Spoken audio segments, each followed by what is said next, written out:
Hi there, everyone. It's Steve Beckett from Sourcebreaker, and we're here with Hannah Keep to do lead conversion. How far will you go? Thanks very much, everybody, for joining on. Just to give you a bit of an intro to Hannah, for anyone who's not aware, I think a significant number of people on this webinar will be very familiar with Hannah. So Hannah was a 500k plus biller at S3, running very successful contract and perm desks and leading teams there as well. And has since been a very high performance trainer, working with some of the fastest growing and highest performing recruitment companies in the UK. So that includes the likes of G2V, Harnham, Amoria Bond, Oliver James, and countless others. And that's why I was so keen to get Hannah onto this and kicking off. You'll notice I've popped into the chat part of the panel just a few links here. So there's a link to Hannah's LinkedIn profile. There's also a link to recruitinginlockdown.com. So this is a site that Hannah's set up with a co-founder, Jeremy Snell, another top performing trainer who's also going to be on this series as well. So Recruiting in Lockdown, it gives you all of the content you guys will need. So not just top quality content that we're covering here on the lead conversion, but covering pretty much every single base you would need in recruitment. And has all been tailored specifically to the current market conditions that we're in at the moment, hence the very appropriate name, Recruiting in Lockdown. So jump on and have a look at that. That is £20 for access to it for as long as the lockdown goes on for. So top quality content from two of the best trainers out there at a pretty ridiculous fee as well. So be sure to check out that site and have a look at it, but also feel free to connect with Hannah. She welcome connecting with anybody who's in the recruitment industry. And also I popped in a link as well just to my profile and also to Sourcebreaker as well, as we'll be publishing quite a lot more content to help you guys, first of all, like right at the moment, but also in future as well, all around sourcing techniques, BD techniques, you name it, we'll be trying to cover it. So feel free to connect with me as well, and also follow the Sourcebreaker company page for continual updates. But if anybody not aware, this is the first in a 5-part series. So what we're doing is we're going through every step of the process, from identifying a lead through to then qualifying the job that you've been able to pull off the back of the techniques Hannah's going to teach us today, from actually converting the lead.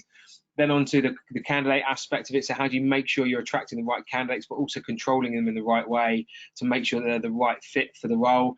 Prepping both the candidate and also the hiring manager will follow on from that as well. I think that's a massively underutilized skill set that people need to have, is making sure the candidate is fully prepped, but also the hiring manager as well, making sure that they don't mess up the process along the way. And then the final one will be on closing the whole process and making sure that you've got the candidate and the client closed the way you want to. So do get stuck into all 5 webinars. You need to sign up to each individually. So wherever you went to sign up for this one, make sure that you signed up for the 2nd, 3rd, 4th and 5th as well. And then we'll also be sending out a copy of the webinar afterwards, so that you get to keep it and also share it with any colleagues as well.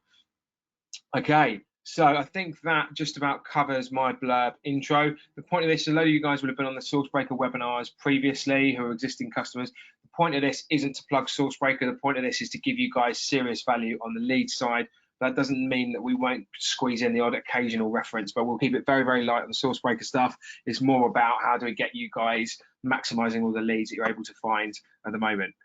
Okay, so that's enough waffle from me. We'll move on to the first slide. Okay, so Hannah will take over from here. Thank you very much for the introduction, and thank you very much to all of you who are on this call. And I know that I have several clients on this call and several friends / clients on this call, so thank you very much.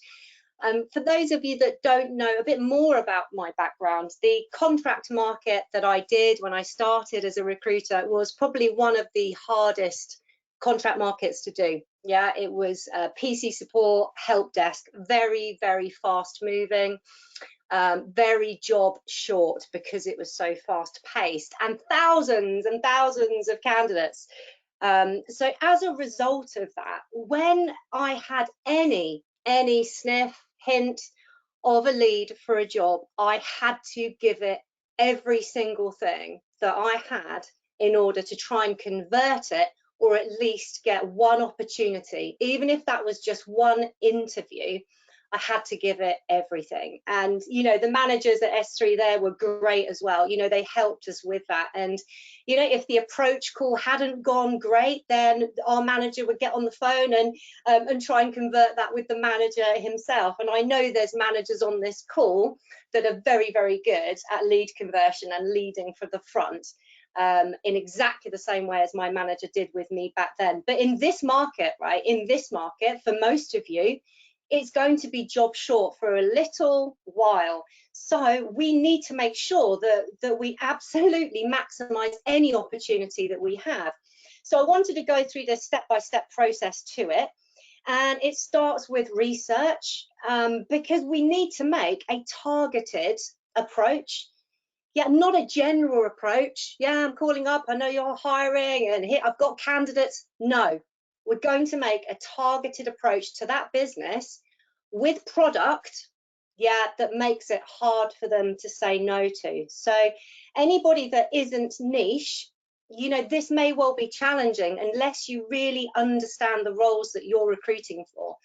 But this is about being targeted. And most of all, this is about, yeah, convincing the client to just give us that one opportunity. And it's about mindset as much as it is about skills. For me, this market, this economy, it's about selling. It's about selling. Yeah, full stop, right? Making things happen and keeping going when your competitors don't give up. And that's really what I want to focus on today, so that when you get that one opportunity, you give it everything that you've got. But before we get into a bit more of the detail, Steve's going to take us through a poll. Let's get you all involved in the discussion. The poll, we're going to ask you, what is the biggest challenge you face, yeah, when converting leads into jobs? We're going to give you some options there. Is it A, objections? Is it B, getting the actual hiring manager on the phone? Hiring manager, yeah, underlined. Or C, is it losing motivation to just keep on chasing? So make your selection and let's see what comes out.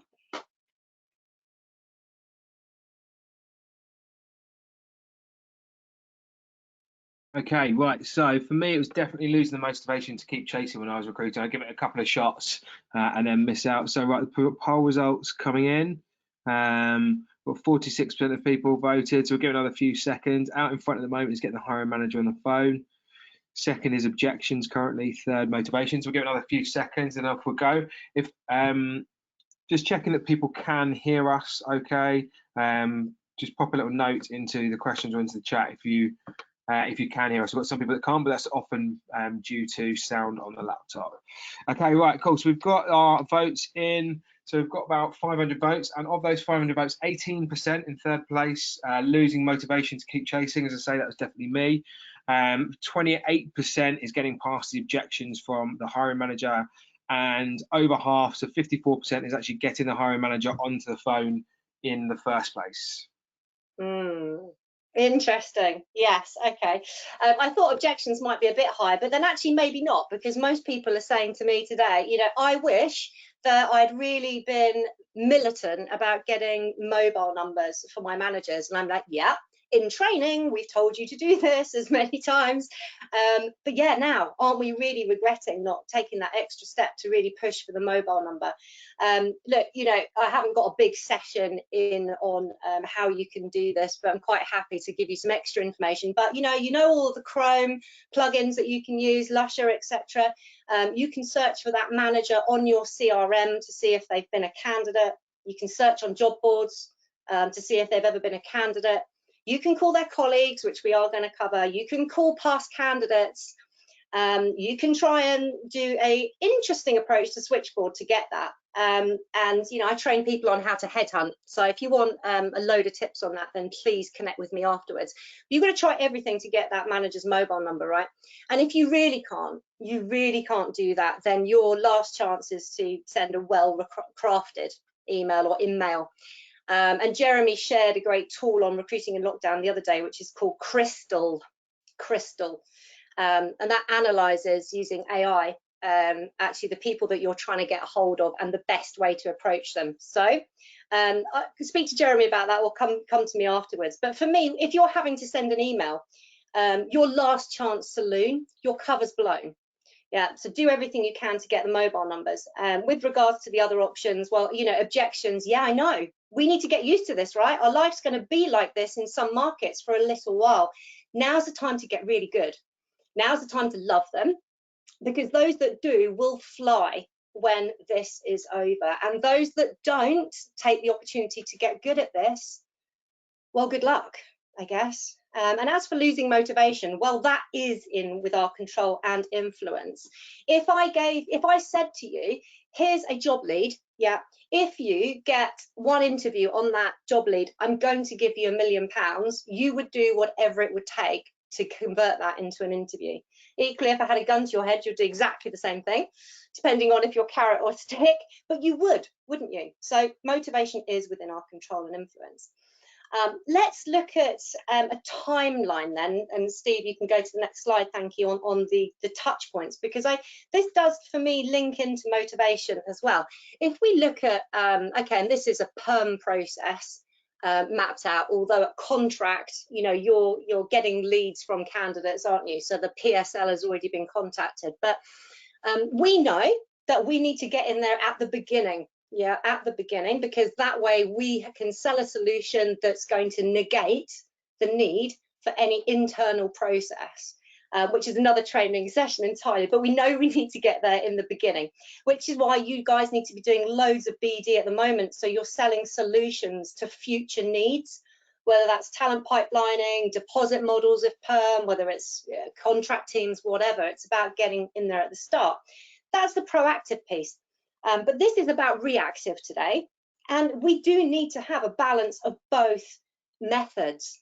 And you know what I loved about lead generation and conversion and that whole reactive piece is that you could come in the morning with nothing going on and leave, or not leave now, leave your bedroom and go and have your tea, and you've got an interview. And that's how quickly you can turn things around. And when I did contract, it was all about trial starts. So I could come in the morning, have nothing, and done a deal by the next morning at 9. Yeah. So we do need a balance of being the proactive piece and the reactive BD methods. But I wanted to share this process because I think what can happen, right, is when you've seen a job advert, whether it's on a job board or Sourcebreaker or whatever, we make that call straight away, absolutely, as we should. And we're speaking to the manager, and the manager's like, well, no, you know, we've got internal recruitment on it, we don't need agencies. And you can kind of rationalize that objection, yeah, that response, because at that point, they've spent some money up front as a business. They've paid for advertising. Their internal recruitment team is a fixed cost. And the point of that internal recruitment team is that they don't need to spend money on you. So, you know, you can still influence at that point, especially if what they're looking for is very candidate short.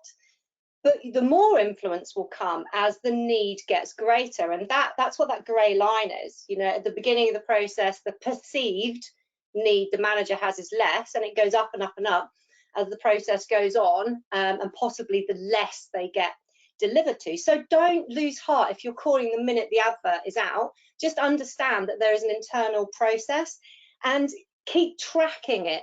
So what I'm not saying is we'll leave it and call it 2 to 4 weeks. No, going to call every single week and try and influence this client in some way.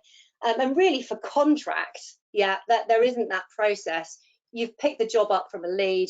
You've now got one call with that hiring manager. Make it count.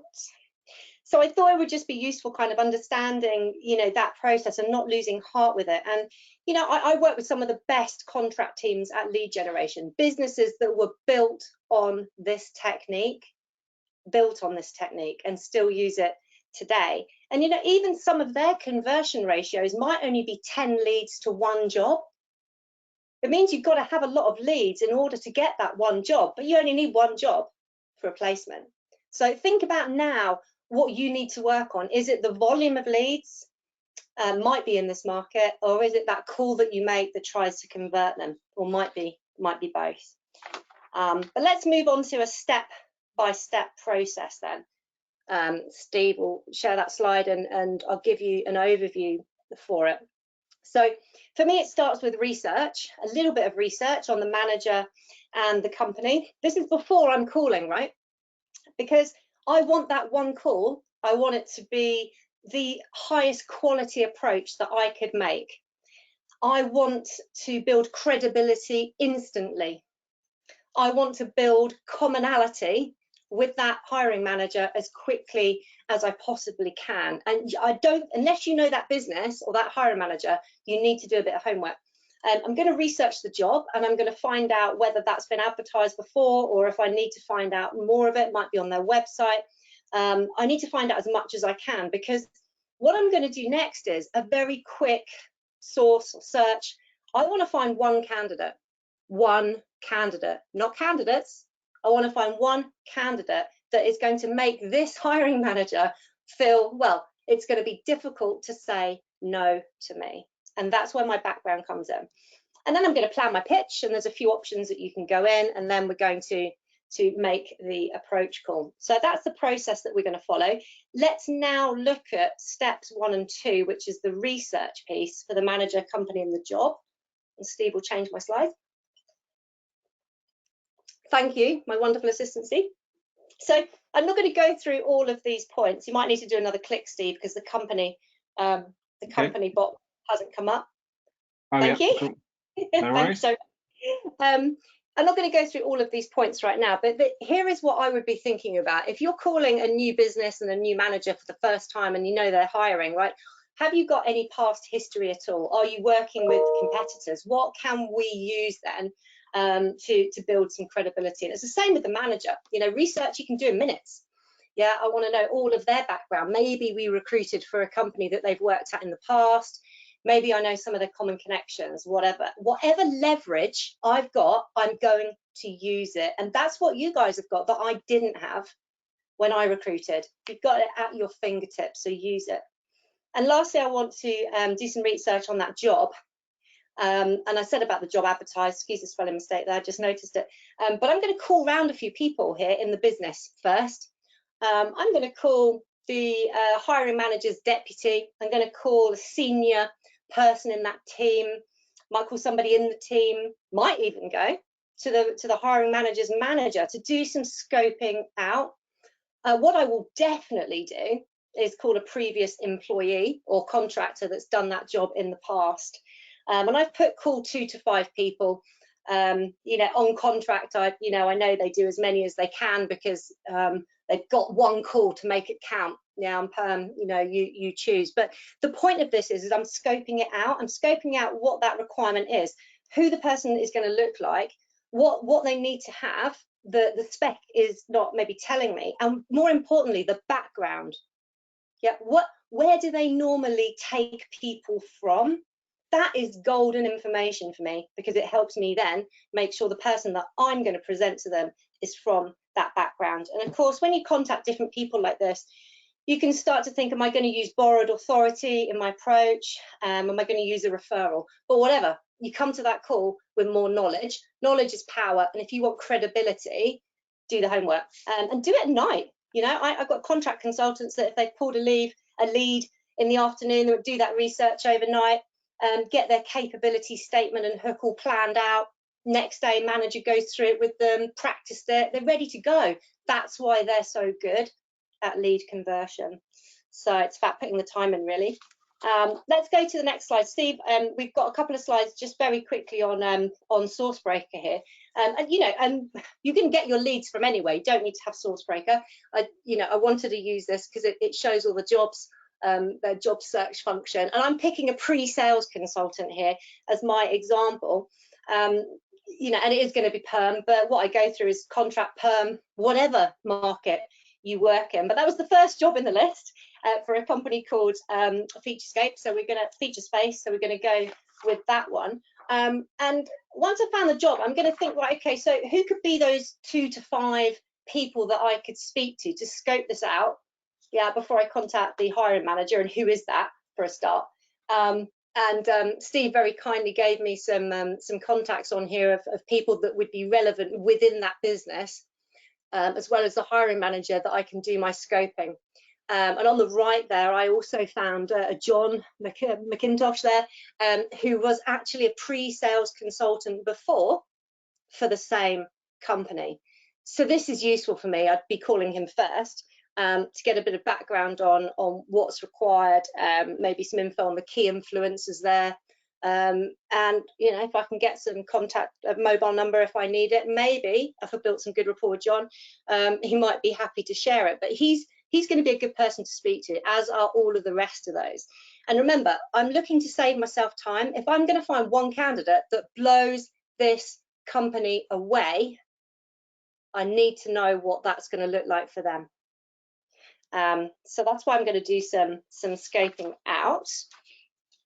We do another poll in a minute, but before we do another poll, let me just get on to the next step. So I've done my scoping. So what is this amazing candidate going to look like? This legend, as we would have called it. What's going to make them not want to say no and to say yes, send me that CV, I'm interested.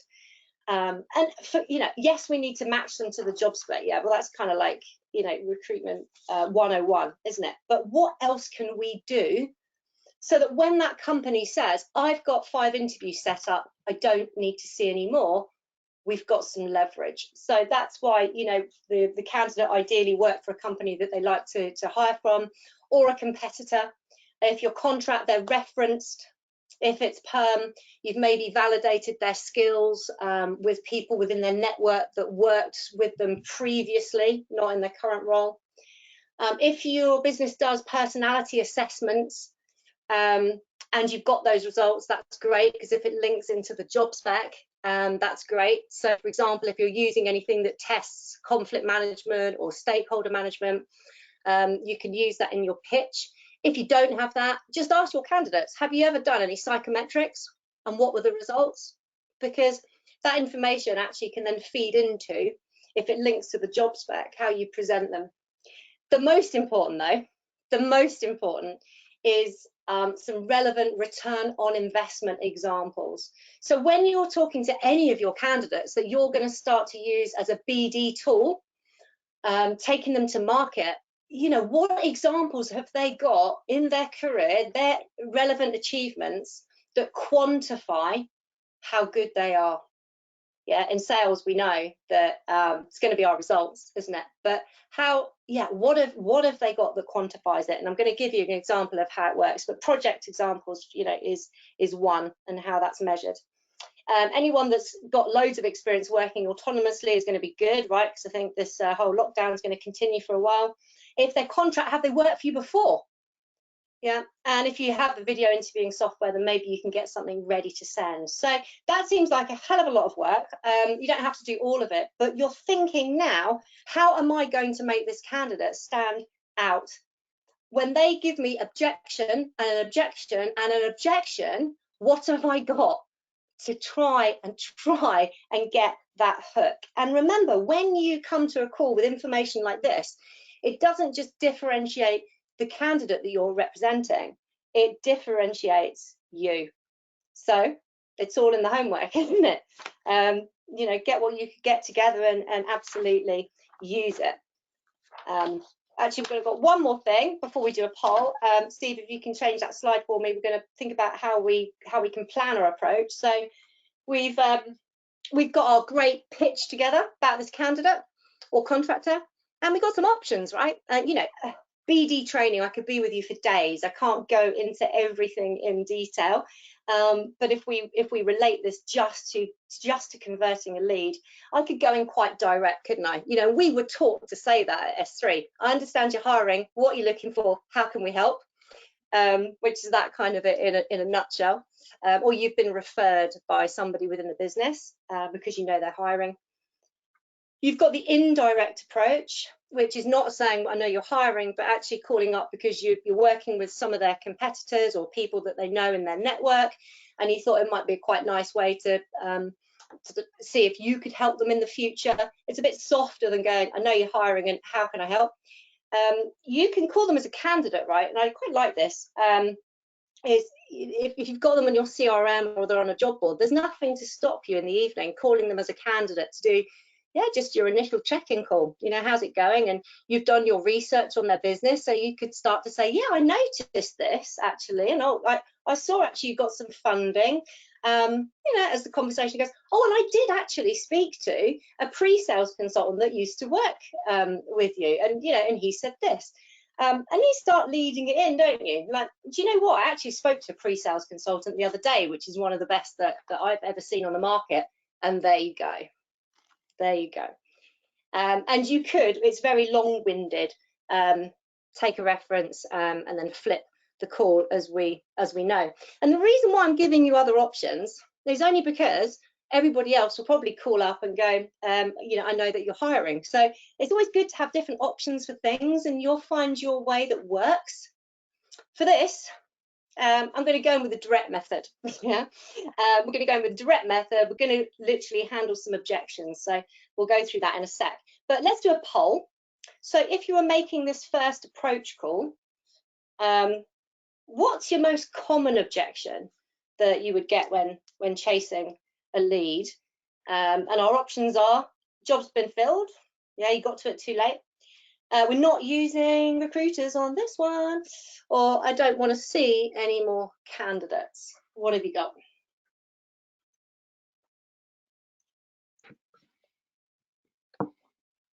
Okay, got a bit of a landslide already on this one. So 93% not using agencies, followed by 6-7% don't want to see any more candidates, and then that's all 100%. So yeah, the overriding one is people not using agencies.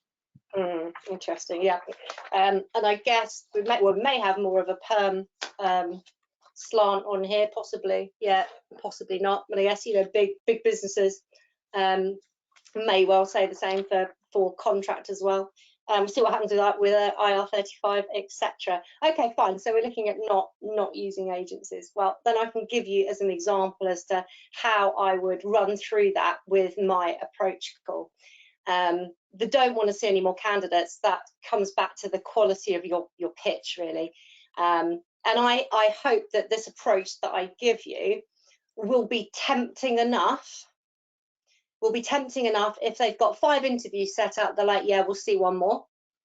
And if they've got those interviews just through internal recruitment, they might go, you know what, we'll have one via one agency as a benchmark. Because that's, you know, at that moment in time, they've got 5 good candidates in their eyes. It's via, you know, their internal process, which they pay for.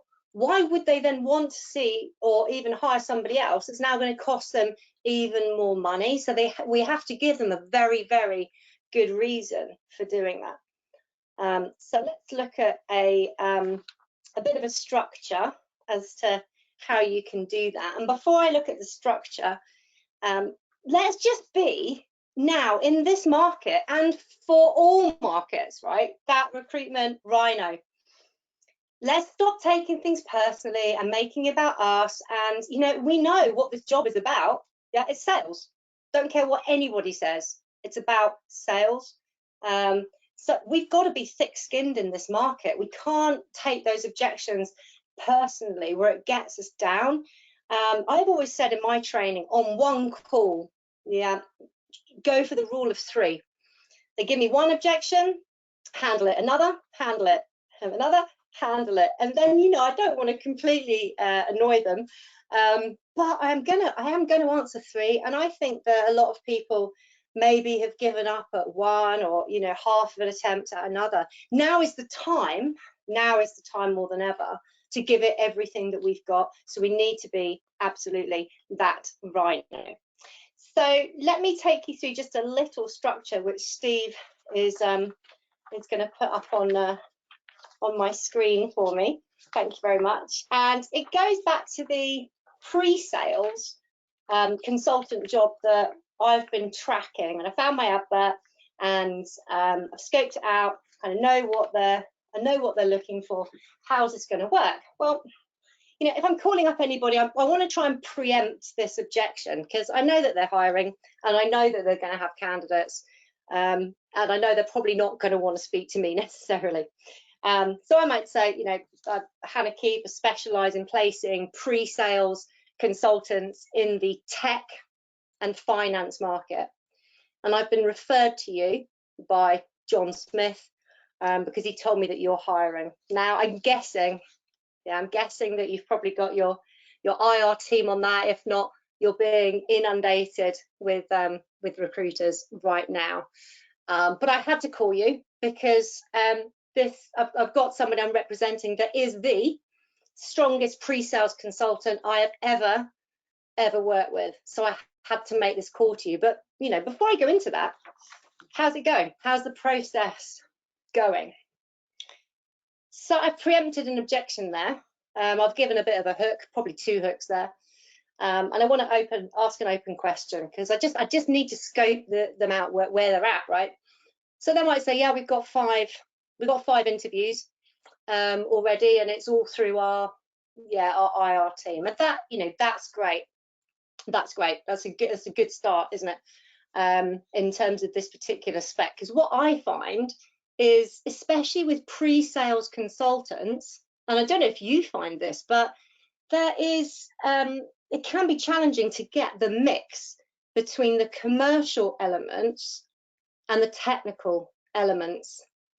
And that's why I was so excited about this particular candidate, because not only are they working for a tech consultancy in a bank right now, their psychometric profiling says I've never seen such high scores on stakeholder management. So I felt like I had to get in touch with you because I've seen your spec and I thought they would be of interest. How do they compare to your to the people that you've got in process? Well, I told you that I don't want to deal with any other agencies right now, and I don't want to deal with anyone. It's all through IR. And look, I get that because you're paying them to source for you, and using an agency is an extra expense.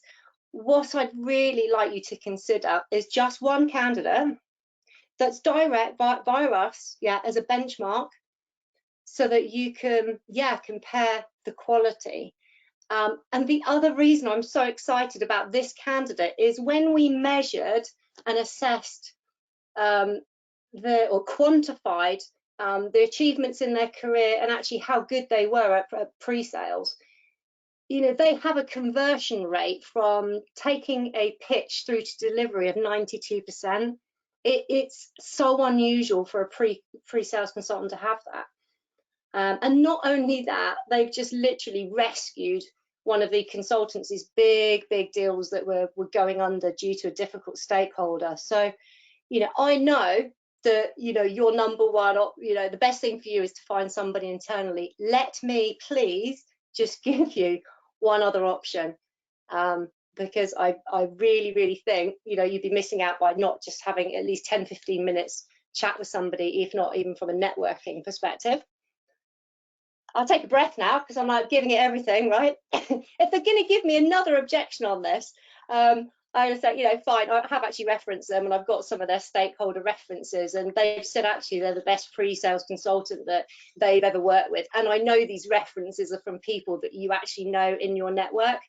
And I get it might be a no for now. I just think, and I'd put my reputation on the line to say to you, just have 10 or 15 minutes chat on Zoom, and I'm pretty sure it would present you with a bit of a challenge internally, because this pre-sales consultant is so good.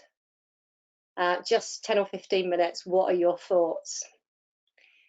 So that is me giving it everything that I've got on a hot Wednesday afternoon, but I'm giving it everything I've got because I want this job, and I genuinely believe that this candidate, hear the passion. I don't even do pre-sales. When you create this pitch, you will create a better pitch than me because your market's better than me. But I believe in this candidate, and I believe that they're the best. And I know that because I've done my research and I know what this company needs. So I can't make them work with me if they genuinely have got no reason to go outside of their internal processes.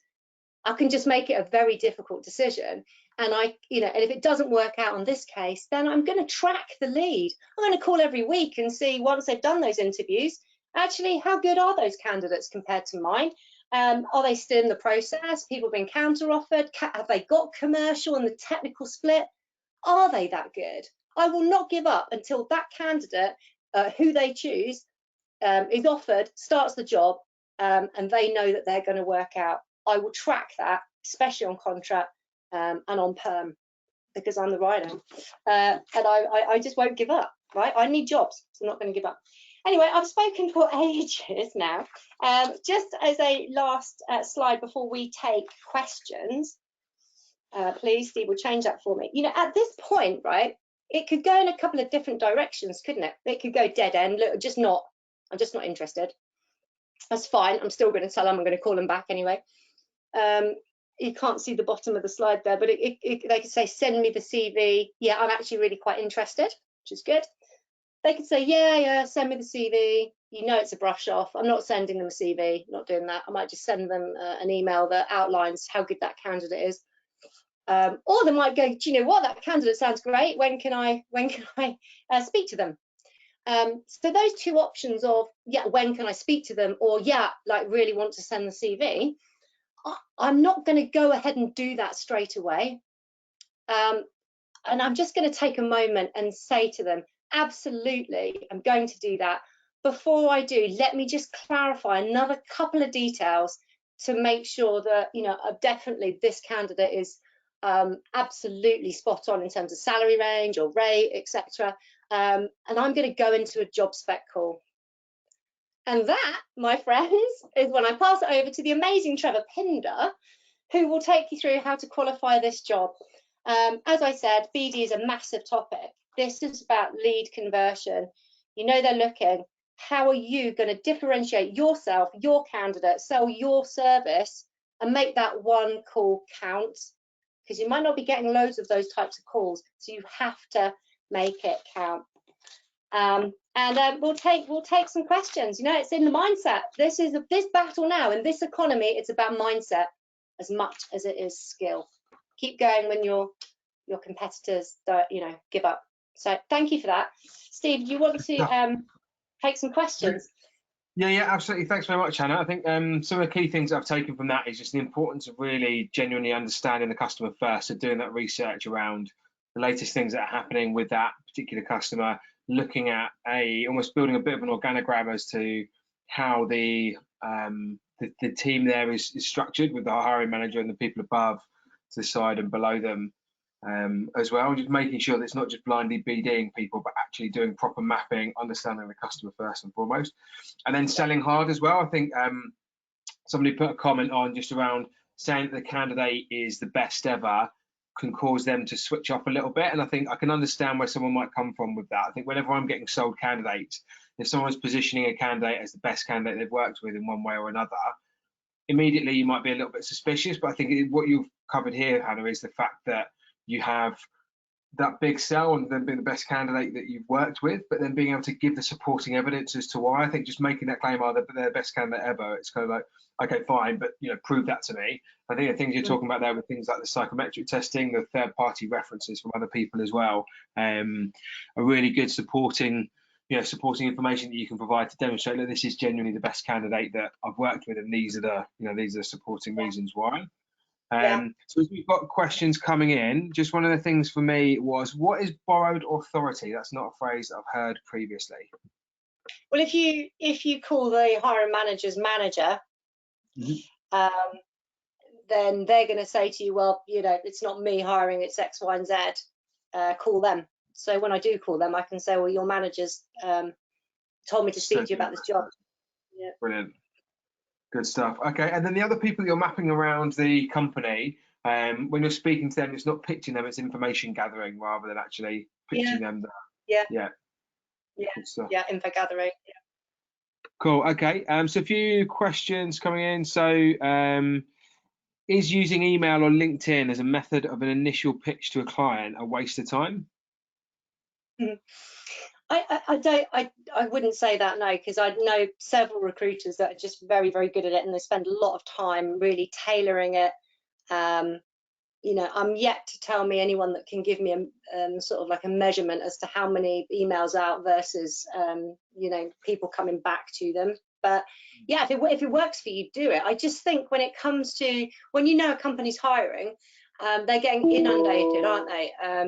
And the minute you send an email on an email, you're saying I'm a recruiter, whereas your cover isn't blown then. So yeah, personally, it would just, if I really can't do anything else, and I would do that. But you know, Jeremy did a really good session on this Crystal tool, which gives you the language to influence different people. So if that, you know, whatever, if you can get that hiring manager on the phone with a hook about a pre-sales consultant or whatever, do it. But you just got to remember, if you don't get a response, you've just got to keep calling. Yeah, I think for me, as someone who is a buyer of products, I get various sales messages and then recruitment messages as well. So I'll read my LinkedIn messages, I'll read my emails, but I have like a pretty instant filter in my head of if I can see something is generic and has just been sent to loads of people, I just instantly delete it, because I've got hundreds, thousands of emails coming to my inbox every day, hundreds of LinkedIn messages. So I won't give it the time if I know it's not tailored. Because if I know it's not tailored to me, then I know they're not trying to sell something to me. It's just a broadcast. Whereas if somebody actually takes the time to do something tailored, then I'll often take the time to look at it. It doesn't mean I'm going to buy the service or hire the person or work with that recruiter necessarily, but I'll give it the time of day because they've actually tailored it to me. That's it, and that's why the research is really important. So my first thing wouldn't be to just like bang out an email or an email. Do the research first, because then it can be targeted. Yeah, good stuff. So another question. So what is your preferred method of tracking the progress of your leads and where you are against them? So would you actually be getting all that information onto a CRM immediately? Because obviously quite a labor intensive process for something that may not go anywhere, or would you be storing them outside of your CRM in the first place? That's a dangerous question, that, isn't it? The manager in me says we need it on the CRM, and that's right, because you can't analyze your conversion on anything unless it is on the CRM. You know, some people just literally have it on an Excel spreadsheet, don't they? But I guess there may be a company that's just released a pipeline product today. Who knows? So we're probably worth looking into. So a little plug there, but we'll move on from that. So, so you also mentioned Crystal. So that's Hannah, I think you were saying, is all about understanding the language that people use and then being able to pitch back to that. Is that right? And I have to like really sort of say, Jeremy found this, so it's nothing to do with me. He finds this, he's like a magician. But yeah, it's another Chrome plugin on LinkedIn. It will analyze the language they use in their profile, their activity, but it'll do it also from a CV. It'll also do it from any email correspondence you have, and it's an AI tool, and it analyzes them using the DISC personality profiling stuff, and it will tell you how to tailor an email based on the language that they would be influenced by. I was blown away. It got me to a T, literally, when Jeremy analysed my communication on it. It's quite scary, but that's the kind of thing that you would want to use, right, in this situation. And definitely if you've got candidates in a process, and the hiring manager in a process, it's just that extra level of, you know, what's that person going to need to hear? You know, if someone's in a process and you know they're risk averse, you know you've got to stop selling, and you know you've got to come, you know, with more of the facts and evidence and weigh out the pros and cons. So yeah, we've had some people using that, pitching MDs. I think it works really well if you guys are sort of upselling now and really focusing on the CIOs, the CTOs. If you're selling at that level, I'd definitely be using this tool, 100%. Good stuff. Okay, next question is, you mentioned that niche is key at the moment in terms of understanding your leads. So the person, Richard, asking the question, they currently focus on marketing, innovation, sales in Yorkshire, which work really well to manage accounts. Do you think it's worth niching further for the purpose of BD in a job short market like now? So I think, Richard, if I'm right, what you're asking is about expanding the kind of roles that you would work on in a market like this where there's not going to be a huge volume of roles.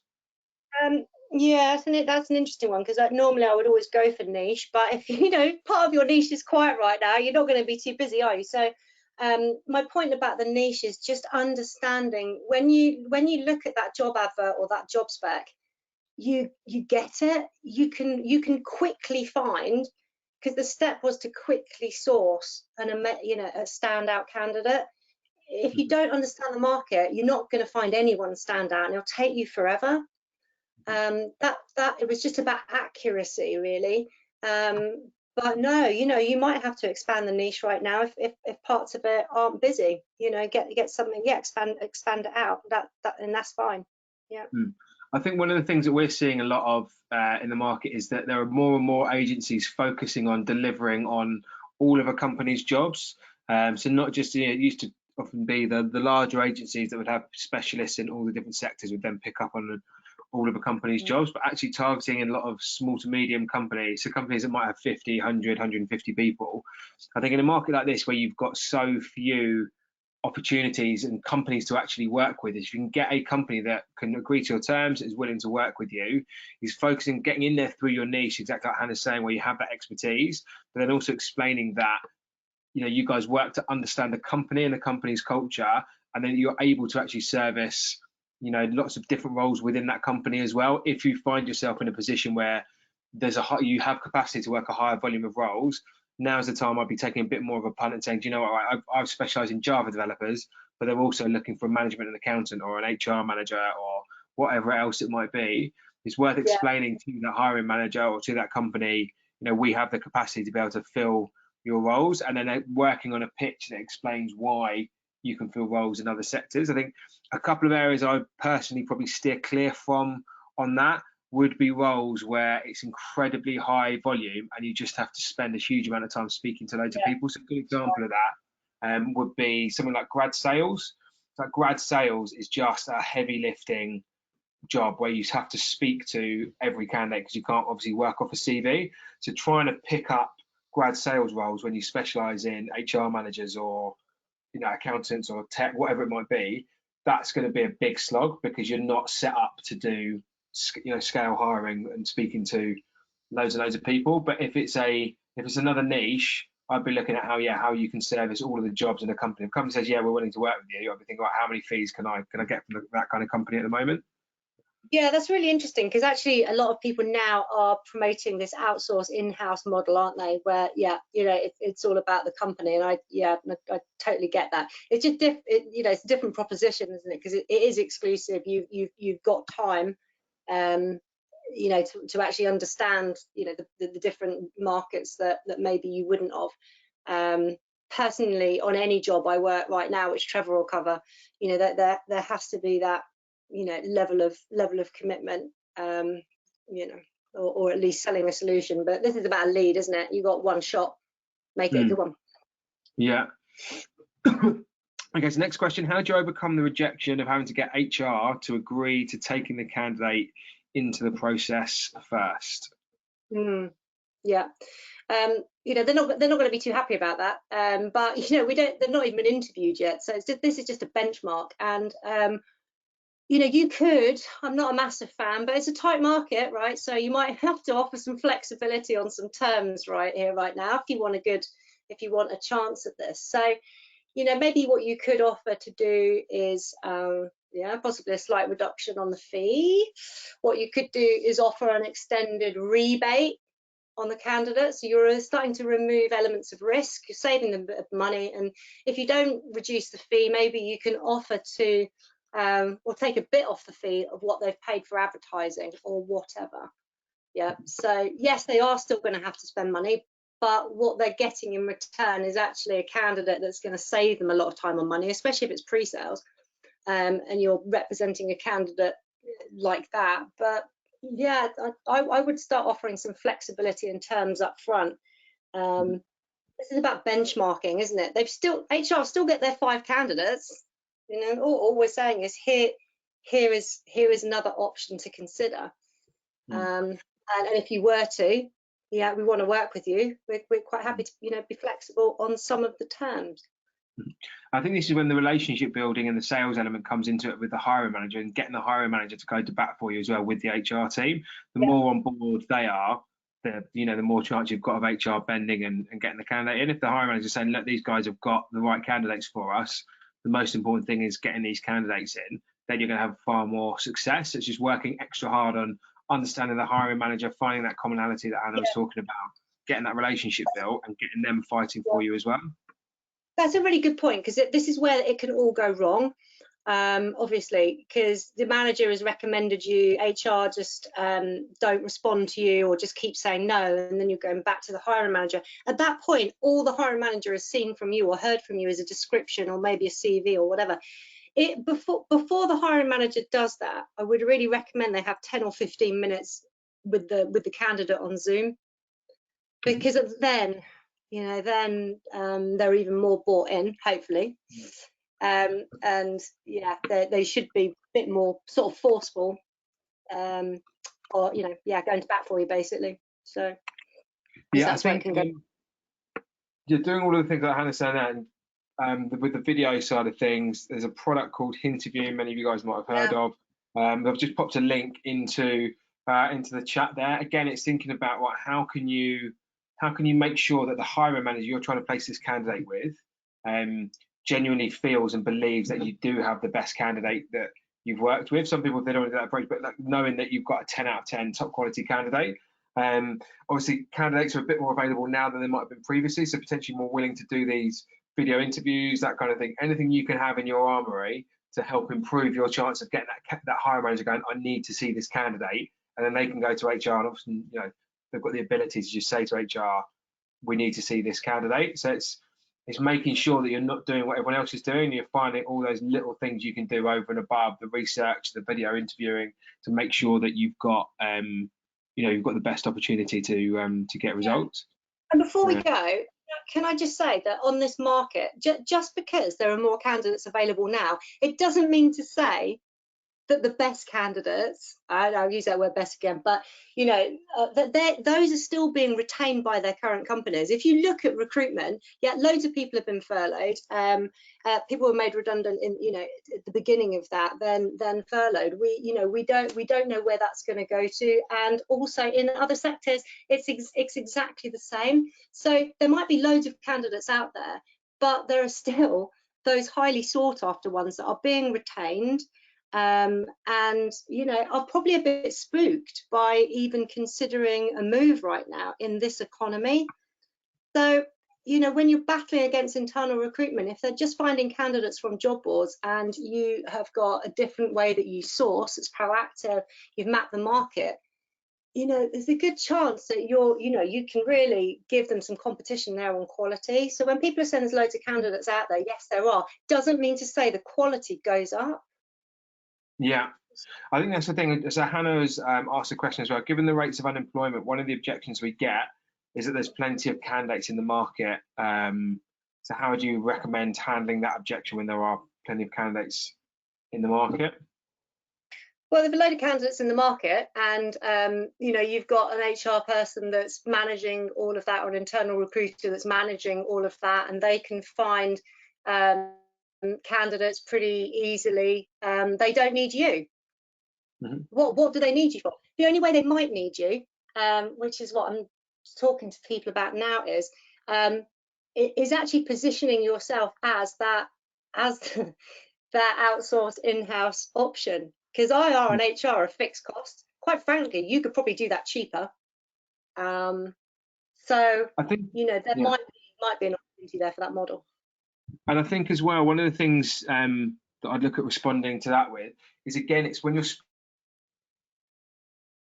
speaking is really understanding about what's that candidate coming in to do, and what's their impact going to be. So from a pre-sales perspective, it may be the hiring manager has a target on their head that their team needs to do X, or if it's a development team, they need to produce this product by this time, or if it's finance, they've got to do whatever it is. And speaking to the hiring manager, finding out what they need to achieve with this hire and with their team, and then being able to sell back to that. So it's like, right, there's now loads of, there's 5 times as many candidates available. But what that means is they've got the ability to be able to hire candidates that may otherwise not necessarily have gone for the role. So their bar should be higher in terms of the candidates that they're looking to see. So it's like, right, we've seen 5 candidates, there's loads of candidates around. It's like, I completely get where you're coming from. If you found out what the real need is for that hiring manager, it's like they need to deliver X by Y. So if you're still looking to be able to deliver X by Y, this kind of candidate that we've got that's available, the best candidate I've worked with, or 10 out of 10 candidates, are able to get you to hit that number either earlier or hit you a bigger number by that time, or deliver this product even faster. And because you know the candidate that you're selling into them well, and you know what that ROI is that candidate's delivered, is you can say to them, you want to hit X by Y. This candidate in their last role helped their hiring manager do this, this, and this, which then helped their hiring manager move forward. So it's finding out the need, selling back to that, and making sure that they're aware that just because there's more candidates doesn't mean that you've got an easier pick. You should just raise the bar, and then it's still as hard to fill the role, because what you're looking for is a much higher quality than maybe you were previously. Yeah. And last point, because I know we're at time, but that also depends on the need versus the urgency, doesn't it? Because, you know, if that hiring manager has that need but is quite happy to wait for months or whatever, then it doesn't really matter what you're offering them, because they can wait. So they'll wait for internal recruitment to deliver what they need. So Hannah, we do have quite a few more questions from people. I realise if you're on a bit of a, if you've got to cut off, we can say. Cool, let's crack on then. Let's get through these. So Dennis is asking, do you have any tips on getting past the gatekeeper on the phone with a hiring manager? Yeah, I do. I've got a whole tip sheet on it. It depends how far you want to go with it, really. How cheeky you want to be, is it? Yeah, you know, I mean, I think you can quite probably build rapport right now with them. Don't try and like bypass them for a start. You know, that would be one. I think secondly, you know, trying to go in with a completely different angle, which is my favorite, right? So if at the moment everyone's doing podcasts, aren't they? Webinars, you're on one now. So, you know, think about those hiring managers that you're targeting, and think about a different approach to them, because I bet you if you called up Switchboard now and said, right, we are running this roundtable event and we've highlighted that we want Steve Beckett to be the main speaker. This is why we can't get hold of him. Like, I've got a few of my clients that have really really requested that he's actually on that. What's his mobile number, or what his contact details, or you know, whatever. But you know, it's trying to go. If they were in the office now, they probably would put you through with that. The challenge is where they've been told that they can't give you the mobile numbers, in which case you could try another trick, which is to go, I've been trying to get a hold of Steve, but I think I've got a digit wrong here, you know, someone's left me a message, whatever, and it's 07, is it 079, and then hope that they finish it. There's lots of different ways, which I possibly wouldn't share on this webinar now, which I know recruiters have tried. Yeah, I was going to say I've got a couple, but yeah, I promise you, I've got about 20 of them. I will send you, Dennis, if I think it was Dennis, contact me on LinkedIn and give me your email address and I'll send it out. I think another thing as well there is just that there is that need for persistence as well, and just using your personality to build a bit of rapport with the gatekeeper. And obviously you want to get through as quickly as possible. Sometimes it is just that much of a longer game, and you've just got to work on making them laugh and just building a bit of a relationship with them. And just absolute persistence, I think. Yeah, absolutely. Yeah. With all of this right now more than ever. Okay, so we've had a couple of people asking, would you send a CV without terms, or after you have their interest, once you've sold the candidate, then is it then after them saying yes, send me the CV, or set up a 15-minute chat with them, and then would you go to terms of business? So I suppose the question's been asked by a couple of people is, at what point do you send the CV? Do you get the terms agreed, or do you just ping the CV before? God, they're asking some good questions today. Yeah, I would not want to send a CV unless it was really, really anonymized. Really anonymized, unless I've got terms. I think it's just getting the key profile points over, and the achievements as well. Stuff that obviously the last thing you want is your hiring manager just copying and pasting it into LinkedIn and then finding them. So if you've got a candidate who's genuinely got really good achievement, first of all, they often don't put it on the CV, so you can actually help construct, what their achievements are. People just be like listing their responsibilities, and when you actually talk to them, there's a whole load of achievements they haven't written down. So it's listing a few of those achievements, and then a few of their key responsibilities, and having that as a profile, and having enough in there that it's interesting for the hiring manager, but not that they could just copy and paste it into LinkedIn and then go and find the candidate. Yeah, completely agree. And actually on contract, what they would do is actually send that over while they're on the call. And we'll just do that on perm, but like, I think everyone needs to be a bit more, have that contract killer mentality about the moment. They'll get, it's coming across right now. Is it in your inbox yet? Because they have to get that interview. Contract cannot put the phone down without getting that interview slot. But yeah, I wouldn't send anything out unless I've got terms. Too dangerous really now. I think if you've got if you've got a huge number of candidates, but this one's particularly good, you don't feel like you might place them elsewhere, there might be the occasion where you're just a bit more speculative. But I think by and large, it's getting profiles over, not giving away too much. Okay, so Michael asking, how would you approach it differently if the hiring manager seems keen but refers you to HR, who obviously naturally is going to start blabbering on about PSLs and terms and all this kind of stuff? You probably just say that really. Yeah. And I know you've got a process, and we will work with the process, absolutely. But let's be honest, that they're looking themselves. That's their remit. I don't know how open they're going to be to that. I mean, do you know how open they would be? How often have you actually used agencies outside of this? Do you think how just maybe scope it out? Because in our experience, that's where it can all go wrong. And the reason why I really want you to consider maybe just literally having 10 minutes with this candidate first is one, to make sure is to see what I see, but also it's so confidential, the situation, and this is a candidate that is not responded to an advert. They weren't actively looking. This is somebody that I've been tracking, and if I call them up now and say, yeah, your CV is going to go via HR, they just won't be interested. So my recommendation would be just 5 minutes, seriously, 5 minutes. And I know you'll think what I think, and then when that's done, maybe you can then help me work with HR in the best possible way. But there can't be a way around it. Yeah, again, I think it's just selling back to their needs, as well as identifying what the person coming in is going to achieve for them, and saying that this person's going to help do that, and giving up that time that Hannah's talking about to review and to speak to the person. Is that if they're going to help you achieve that, it gives you 5 minutes to find that out, and then it's then worth you spending your time with HR, getting them to work with you. Yeah, well, that's explaining that though, because that is that whole timing piece. I know people we say you'll just lose candidates. It's not about that. It's about the engagement level of the candidate as well. Right now, the interest is high. The minute you start putting them through to HR and it takes a lot of time, the engagement just drops. So yeah. Yeah. Okay. So often when selling a candidate, we lead with benefits such as ROI benefits. We often find we need to reaffirm this with recruiters who default to features rather than ROI benefits. So I think this is Martin, I think, talking about you did talk, I don't know, Martin, if you're talking about your internal recruiters or with your own recruiters within your business. But I think that's a common thing that people do in sales. When we sell Sourcebreaker, people will often talk about the product as opposed to the benefit it's going to deliver to people. So I think if you can confirm for us, Martin, whether that is talking about recruiters, so internal recruiters or your own recruiters, we can then cover that for you in a bit more. Probably is. He's right though. He's right.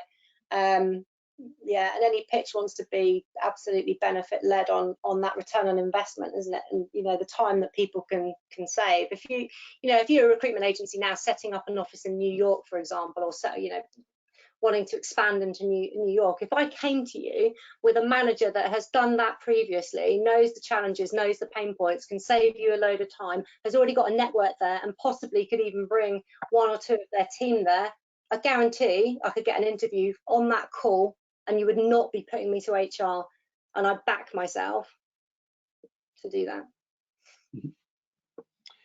Good stuff. Mike is asking, how are you getting to talk to multiple people within the organisation? Are you just ringing reception and asking for the person? it's probably another one where there's a few cheeky techniques involved to map your way around.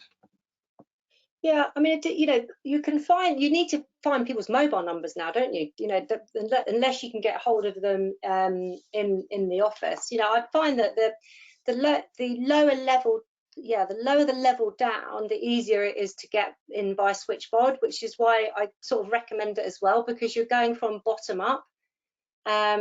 You know, I could get hold of a recruiter now, and you know, if you were sat in the office, I wouldn't necessarily get the head of your business now, would I? So I think it should be easier to get through that way. And you can, even though we said earlier, you know, you're scoping it out, you can still call them and sort of say, I understand you're looking for a pre-sales consultant, and I want to hear more about it. You know, I know it's probably not you, but just interested to know kind of where they're at before I call anybody else. You can still do that, or you can call anybody as a candidate. I promise you, calling people as a candidate is it's the best way. And headhunters, because I've worked at a very senior level, you know, for search, headhunters would actually do the reverse. They'd be doing a BD call to flip it to a headhunt. So you're just doing the opposite. But calling candidates out of hours, if you can find their mobile number, that's probably one of the best ways. Yeah, so Lusha is a really good tool. Yep. I think it's lusha.co, I think is the service, LUSHA. We hear really good things about that as a product that allows you, it's not going to work every single time, but a lot of the time it will give you phone numbers, email addresses for people. Yeah. So people have a lot of success with that. Okay, cool. Georgina, a lot of the roles I get dealt with by HR. They're not always interested in the candidate's skill set, but more interested in sticking to their internal teams, PSL, to keep costs down for ease. So I think we've kind of covered this, haven't we, Hannah, with some of the other questions. I think just to reiterate, I think the main thing is just go relentlessly after the hiring managers, because it is always going to be a tough slog speaking to HR and trying to get your name at the top of their endless list of endless list of agencies. I think the main thing is if you've got the product that they need, that's when they're going to be, you know, that's when they're going to be more willing to engage. If it's just a speculative call without a compelling reason for them to buy from you, it's going to be a bit true. There's some objections you just can't overcome. You can't overcome everything, and for some businesses you won't be able to. The best you can do is track the lead and see what happens with it. You know, they might fill it and be absolutely happy with it, but what could you have done differently? As long as you see every opportunity going, I know I gave that everything that I had, that's the best that you can do. But you know, the market will start to loosen, and you know, some of those challenges will come back. You know, those candidates aren't going to be around forever as the market changes. But you know, now is the time to really differentiate yourself and to have those conversations and be persistent and track everything. But just know sometimes if you've tried everything, you know, you can't change the direction on it. But if every company in your market says the same thing, then you might need to look at your market. Yeah, fair point. Okay, Francisca, I hope I've pronounced that right. Apologies if I've just butchered your name there. Sorry about that. How would you go around the objection of just send me the CV to the hiring manager? Depends how it was said. Because if it was, yeah, get me off the phone, send me the CV, you know, well, love to do that. Just obviously to protect confidentiality and stuff, I just need to know a bit more, you know, details from you in terms of the role. But really, that, you know, if that's said as a brush off, you know, it's a brush off, isn't it? If it was said genuinely, like I say, I'm going to do that right now. But before I do that, I obviously don't want to waste your time in sending you across this candidate. I know they're technically good, just need to go through some bits, you know, regarding sort of salary or rate, etc. Tell me, well, actually, what is the salary range? Or, you know, I've got this here, I thought it might be that. What, you know, what is it? So hear how I control that call then. I'm not asking them if I can take the job spec. I'm controlling it by saying, yeah, this is why I need more information. So tell me about it. You can't send across anybody unless you've qualified the job. The minute you do that, you lose control. of it. But if it's a brush off, if that's just another objection, isn't it? There's something that we haven't quite covered there, possibly. And I might see if I can close for a telephone interview, which sounds strange, but why not? We're going to test the objection. Where's it actually coming from? Yeah, that's probably how I would go about it. Yeah, I think like you say, there's a great test of their actual commitment to it, isn't it? So if I send you the CV, when would you be able to speak to them if you like it? And again, if they're still kind of fobbing off, then at that point, you don't want to risk sending CV over there and them trying to take them directly. It's then getting that profile over that matches well with what they're looking for, just having the key summary. If they have any recommendations on LinkedIn, the candidate as well, just potentially looking at those third-party endorsements and having a profile over there. If you've got the spec, just get the spec, because then you've got a level of commitment. Okay, Bev is asking, would you bypass HR and internal recruiters and go straight to MDs, owners if HR does not get back to you? Yeah, 100%, all the time anyway, always. Yeah, completely agree. I think going to the hiring manager first and trying to get them on side is likely to be more successful. Hubert is asking, any quick tips on how to get managers on the phone?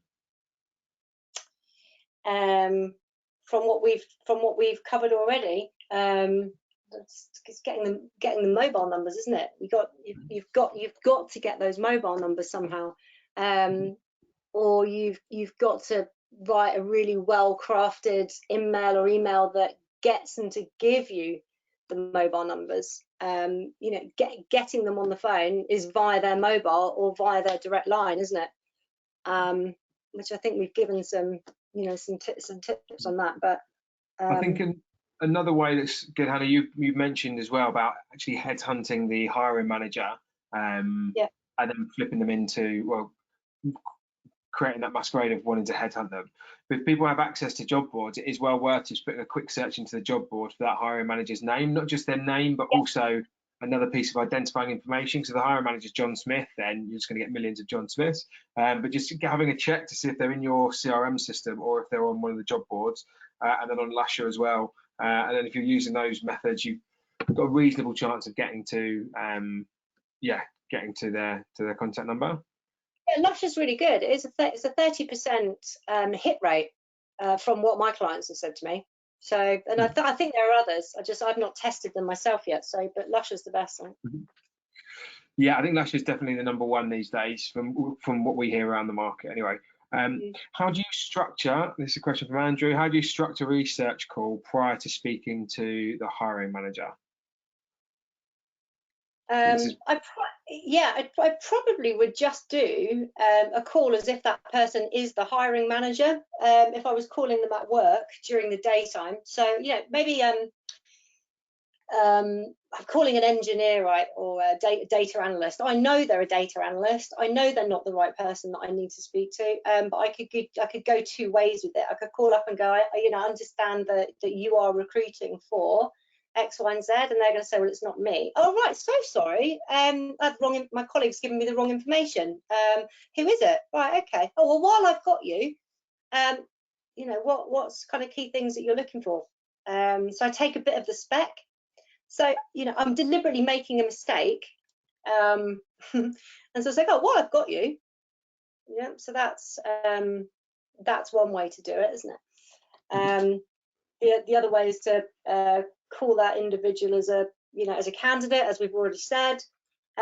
You might call that individual and say, look, I know it's not you. I know it's not that you is hiring. I can't get hold of your manager at the moment. So I thought you might be able to help me. Usually people like to give a bit of help. I mean, all of this stuff, I'm not saying it works every single time. None of it works every single time. And for me, it's all delivered with rapport, all of it. Otherwise, nothing works. But, if you're making that whole, I've made a mistake, oh, really? Or, I really need some help. Can't get hold of your manager and I'm, wanting to know the best way. And, oh, while I've got you, if you could even just ask one or two questions, if you just found out what typical backgrounds they look for, that would be great. It's improving the accuracy of your search. So be my ideas. Sounds good. Katie asking, what would your response be when you get the objection, we rely on our own network in a particular niche area? Yeah, okay. I had this situation yesterday, which I get. The challenge with that in niche as well, especially, is that the hiring manager is then left to do the negotiation, isn't it? Or HR is left to do the negotiation, or whoever, but not you. The point of paying a recruiter is that we are the middleman, and we, or women, we manage that process. So it's that's why they need to engage with one, because I think things can go wrong in my experience. They can go wrong in my experience, but from a contract perspective, there's obviously, you're talking about taking people direct, so that's an easy sell against. On permanent candidate short market, well, they might have people in their network, but having someone in their network and then actually being able to do a decent approach to them, get them interested in the position for their company, manage them through the process, negotiate the process, keep them warm through the process, do every single thing that we do when they're not trained in it. And quite frankly, most of them can't even conduct a brilliant interview best of the time. That's why we get paid our fee. But if they can find people and there's no problem with that, and they've never had any problems with that, fine. But then I've just offered to benchmark it.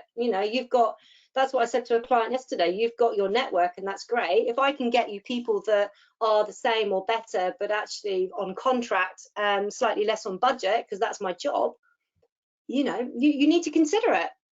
You need to have some comparisons. Going into lots of time. We're investigating the whole process there, aren't we? Yeah, it's good. Yeah.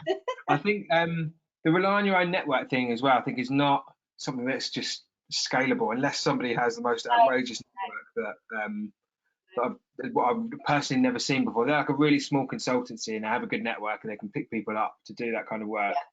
That's great. And if that role is going to get filled by their network, by someone they know and they trust, you're going to have an uphill battle. But the benchmarking thing, I think, is absolutely spot on. I think with clients like that, it's just building on that and building on a long-term relationship and making sure you're the agency they go to when it's not, the network's not scalable. One of the investors in Sourcebreaker, we were chatting about hiring, and he was saying, oh yeah, we just use our own network. And this is when they're a fair bit smaller. So this is a company that he runs himself. And I was like, that's great, but that's just not a scalable approach. You can't grow your business and scale your business just by using your network. But it comes a point when your network's just not big enough and not reasonable enough. And so I put in touch with a friend of mine who's a recruiter and said, if you don't need him now, that's fine. But the reality is you're not going to fill like a load of data science positions, this kind of thing, like hard to fill roles. So you're not going to scale your business and fill them all directly. He said, no, we definitely will do. And they just haven't been able to. Once they've got over a certain size, that's pretty impossible to maintain. Okay. All right, next. So Gregory's asking, should our BD approach be the same during the crisis? Well, if they're hiring, yeah. So if it's this topic, yes. If it isn't, then it's being very sensitive to that, isn't it? And BD call is different because it's about what can I offer this organization that doesn't involve me calling up and going, yeah, have you got any jobs? So think about where the company is at right now, because some of them are like literally fighting for survival. Some of them are still in preservation mode through this. Some are pivoting, hate that word, some are disrupting. So it's like just being mindful of what stage they are at, but rather than calling up with jobs, it's calling up to offer help and insight. And so you might have the approach that actually you notice that the industry has really been hit through this, if your industry has, your sector has, and actually what we're offering is a form of outplacement. So if you are looking to make any redundancies in the future, then we would really like to help, and we can assist you with that, and you're not charging for that, you're just offering them a service. So I'm going in with offering some help. The other thing is about offering insights, isn't it? There's a lot of stuff that you can pick up on the calls that you have with regards to how people have done on the remote working piece, what's worked, what hasn't, their get to work plans. I've done a lot of research on future workforce planning and the skills that are going to be required. Coming to those calls with some insights. Look, hi, I'm a recruiter. Don't worry, I'm not going to ask you for any jobs right now. I understand, the situation everyone's in. You know what? I'm actually just calling to offer you some help. And here's a couple of ways that I can do that. How could we help you? What would be useful right now? And that's how I would approach any BD call, and it's how I've approached my BD calls as a trainer. I think as recruiters, I think people often underestimate how in touch you guys are with the market and how valuable that is to a employer. So for us, thinking about that, we as an employer, we've got no idea what the market rate is for. I say we've got no idea. We have an idea, but we would want to know what the changing market rates are in terms of average salaries for particular skill sets, what the demand is, that kind of thing.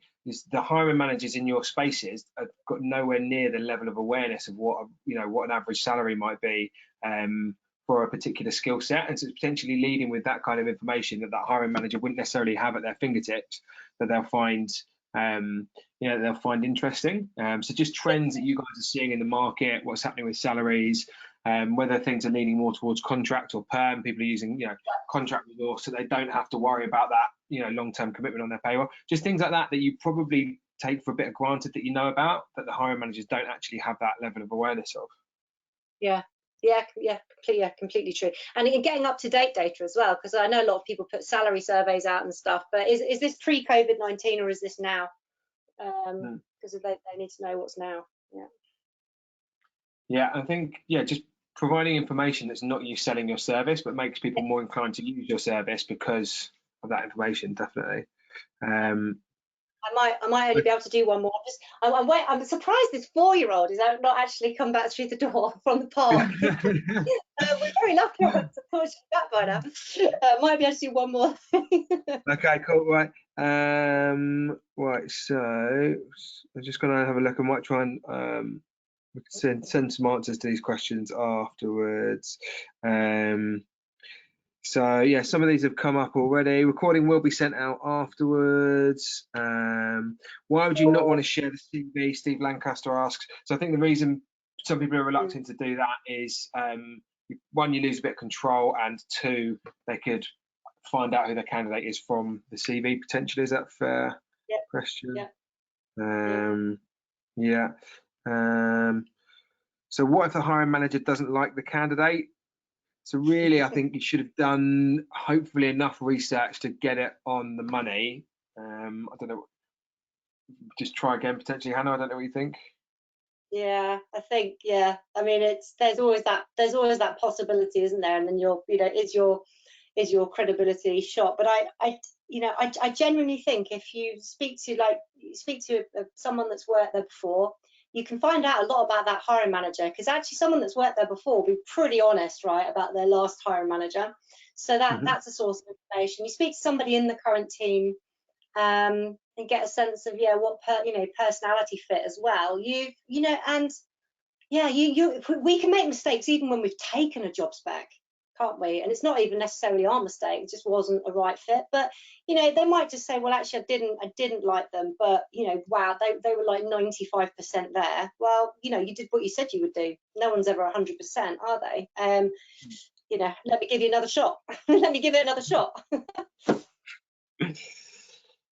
Cool, good stuff. Right, so there's a couple more, Hannah. If you've got to jump off, that's no problem. We can address the questions afterwards. And send question answers directly. I think one more question is really good. I don't know if you've got to jump off, but how do you deal with the fact that people would say we find that job title very easy to find ourselves, and we only need you for the hard to find hires? And they're actually recruiting for that job title at the moment. That's fine. Okay, so you're saying that you've never had a problem with that. Which is fine, but I'm not saying that I want you to work with me and I'm going to fill this job. what I'm saying is that I'm just going to give you an opportunity to benchmark it, and it's logical, right? You can find this job title via your usual methods without paying a recruiter. Yeah, fine, it's logical, fine. So I'm not telling you to change that. I'm just saying that I believe with some of the search methods that we use, because we don't rely on job boards, ad response, it's proactive sourcing behind the scenes, it's people are referred to us, blah blah blah. Just give you something to think about as a benchmark. But if you're happy with what you get and the timeframes that you get, and the amount of time it actually takes you, then fine. But here's something to benchmark. We're just giving options and alternatives. It's the way I see it anyway. Good stuff. Okay, right, so I think that covers pretty much all of the questions. Feel free to drop Hannah a message directly on LinkedIn with any other questions you might have, or we have had obviously hundreds of questions pop up, so if I've missed anybody, apologies. Yeah, feel free to drop Hannah a message directly on that. Thomas has asked, what's the lead tracking software released today? It's a pipeline product by Sourcebreaker. I'll try to not get too salesy about Sourcebreaker there, but ask us about that. And then somebody's talking about the name of the Chrome plugin mentioned earlier is Janisha. So that is lusher.co and crystal.ai. Lusher.co is the one that my contact details, and crystal.ai is the one that helps you understand how to message effectively to a specific person. Is that right, Hannah? Yeah, that's it. Yep. Good stuff. All right, brilliant. That's been fantastic. Thanks very much for your engagement, guys. Really appreciate that. As I say, yeah, drop us connection requests and we'll happily answer any other questions. Stay tuned for more content. And last one, thing to say is we're going recruitinginlockdown.com. Sorry, that's the website that Hannah's got where you'll get all of this content and loads more. Loads of questions where you could probably answer. Hannah answered in part today. You'll get far more detailed answers within Recruiting in Lockdown. There's videos for all of those questions on lockdown, definitely. Yeah. Fabulous. All right, guys. Thanks very much for your time. Thank you. Bye-bye. Thanks for me. Thank Bye. you.